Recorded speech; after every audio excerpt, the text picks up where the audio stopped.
Olá, olá, olá pessoal, nosso último episódio da série especial para as mulheres. Trilhamos 8 dias aqui sobre reflexões à luz da Bíblia para as mulheres, para vocês homens valorizarem mais suas mães, suas esposas, certo? Essa foi a real intenção dessa série. E hoje a gente finaliza com o seguinte versículo. Provérbios 14:1 diz assim, que a mulher sábia edifica a própria casa, mas a tola a destrói com as próprias mãos. E para isso eu trouxe algumas passagens da Bíblia para refletir em cima desse versículo de Provérbios. Uma situação é lá em Gênesis, quando a mãe de Jacó e Esaú sugere a Jacó, porque ela preferia mais Jacó, né? Embora os dois fossem gêmeos, ela preferia mais Jacó.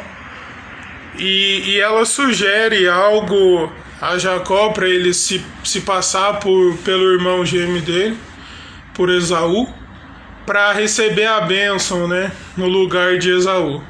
Enfim, independente disso, né, independente de tanta coisa que se dá para aprender com isso, ela acabou não sendo uma mulher sábia, né? Como eu disse, apesar da misericórdia de Deus ter agido ali, tá tudo de acordo com o propósito de Deus, ela não foi uma mulher sábia nessa situação. Um outro exemplo é quando Salomão precisou resolver o problema de duas mulheres. E o foco serão essas mulheres, porque a situação era o seguinte. Elas tinham tido filhos, uma teve primeiro que a outra, só que durante a noite aconteceu um acidente. Uma das mulheres rolou sobre o filho e ele morreu. Só que ela pegou e fez o seguinte, ela trocou os filhos, entendeu? Então ela ficou com o filho vivo da outra e a outra que se virasse com o luto de ter perdido o filho durante a noite. E elas levando esse caso para Salomão resolver, Salomão falou assim, então tá, já que uma tá falando que o seu próprio tá vivo, da outra tá morto, faz o seguinte, me traz uma espada afiada aqui. Aí trouxeram a espada, levaram a espada para Salomão, e a segunda mulher falou assim, não, meu senhor, pode dar o filho para ela. E a outra falou assim, não, corta a criança no meio e dá metade para cada um. Aí Salomão viu a sabedoria da mãe verdadeira na situação, né? Só a mãe verdadeira teria a compaixão genuína, a compaixão demonstrada em verdade e amor na história. E por causa dessa sabedoria, a verdade foi revelada, né? A espada aqui simboliza a palavra de Deus, que ela é usada como o símbolo da espada na Bíblia. A gente pode entender isso a partir do momento que a palavra de Deus veio na situação, né? A verdade sempre aparece, sabe? Muitas vezes nos nossos dias a gente tá tão acostumado com a mentira, tá tão acostumado com aquilo que a gente quer ouvir, que a verdade a gente rejeita, sabe? A gente anda colocando a verdade embaixo do tapete e exaltando a mentira, exaltando o engano.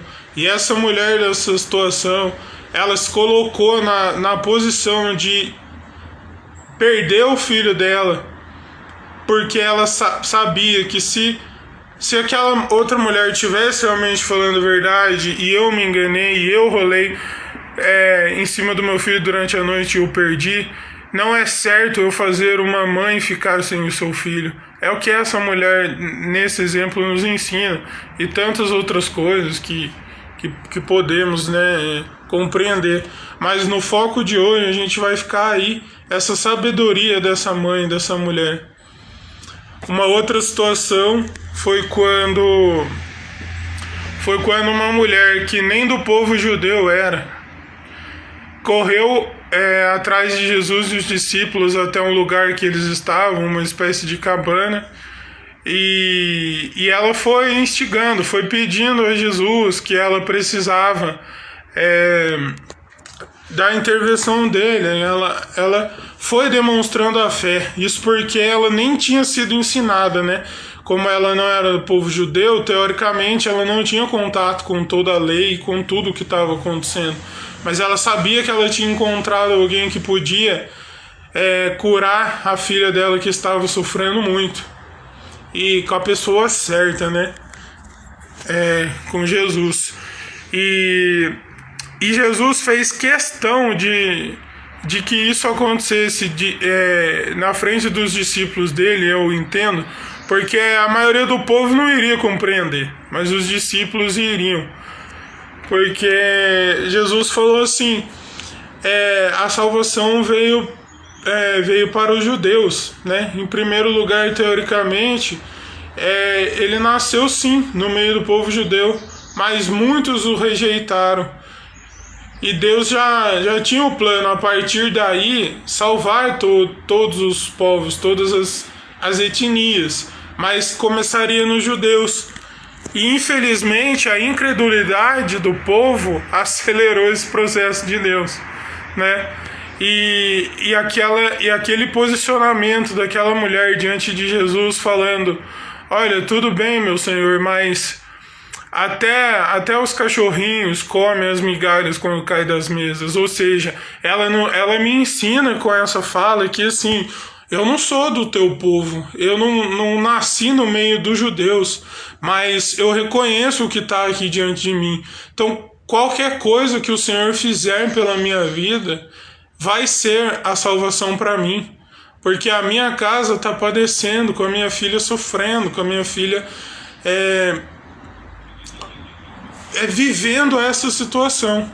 E Jesus fala para ela: vá, a sua situação foi solucionada, sua filha foi curada, entendeu? Olha a sabedoria dessa mulher, ela insistiu, demonstrando a fé diante de Jesus ali.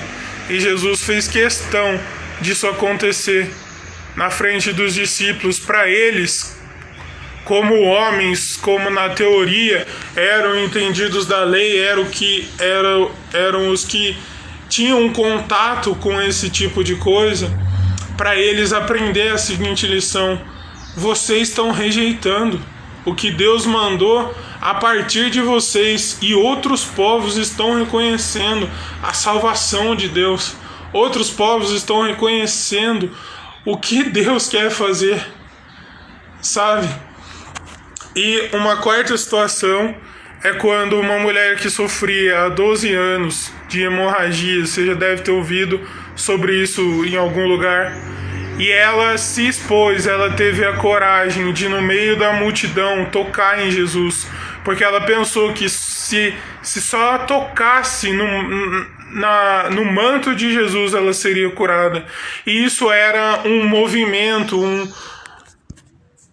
interno que ela tinha que fazer para vencer os obstáculos, além de obstáculos de 12 anos tentando gastar com tratamento. Imagina só, 12 anos gastando com tratamento e não funcionou. Mas ela ficou sabendo que Jesus estava ali. Ela ouviu falar que a profecia tinha sido cumprida e ela foi manifestar a fé dela no meio da multidão. E Jesus tem outra atitude que traz cura para as mulheres. Por quê? Porque ele insistiu com os discípulos que alguém tinha o tocado, mas Jesus, os discípulos falaram para ele: como que a gente vai saber? Tá todo mundo aqui te tocando, tá todo mundo te apertando na multidão. E a mulher saltou à frente e falou que ela tinha feito aquilo. E Jesus falou: vá, a sua fé te curou. Então, com essas 4 situações a gente pode aprender situações que mulheres manifestaram essa sabedoria de Deus na vida delas, e mulheres que foram tolas, igual diz o versículo principal. Mas aí você pode pensar: como que eu faço, se eu estou agindo certo diante das situações, diante das pessoas. E certas mulheres jovens que eu conheço, ou minhas amigas, ou seja lá qual for o contexto que você está inserido, elas não estão agindo, elas acham que determinada coisa é certa. Aí eu te pergunto, será que você depende da atitude das outras pessoas, das outras mulheres ou das outras pessoas de maneira geral, para fazer o que realmente é certo? Sabe, Noemi tinha ficado com Ruth depois de uma série de tragédias que ela tinha enfrentado na vida dela. Na verdade, Ruth escolheu ficar ao lado dela. E era uma mulher que não conhecia a Deus, não conhecia o Senhor. E ela declarou para Noemi que onde ela ia, onde Noemi fosse, ela iria. E que o Deus delas seria o Deus da vida dela, Ruth. Entendeu?